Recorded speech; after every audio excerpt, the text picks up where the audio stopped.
వచ్చే 15 సంవత్సరాలు ఈ కూటమి ప్రభుత్వానికి మీరు అండగా ఉన్నారు. ఇప్పుడు 18 నెలల కాలంలో దోచుకుని చాలా రోడ్లు ప్రైవేట్ పరం, ఏదైతే ఫైబర్ నెట్ ప్రైవేట్ పరం, సాగునీటి ప్రాజెక్టులు ప్రైవేట్ పరం, రిషికొండ ప్రైవేట్ పరం, మెడికల్ కాలేజీలు ప్రైవేట్ పరం.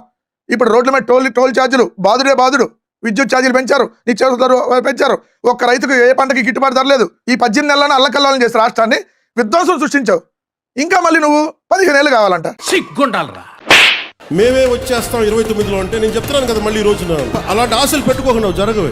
నువ్వు 2 చోట్ల గాజువాక భీమవరంలో నువ్వే గెలవాల. నీ జీవితంలో ఈవీఎం లేకపోతే నువ్వు ఎమ్మెల్యే కాలేవు. 3 పార్టీలు కలిపి పోటీ చేసినా ఈవీఎం అనేది లేకపోతే మధ్యలో నువ్వు ఎమ్మెల్యే కాలేవు.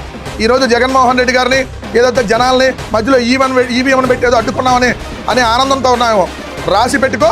నీలాగా ఆలీ ఉపదం చేసి లేపితే తప్ప ఎమ్మెల్యే అవ్వలేని స్థితిలో మేము లేవు.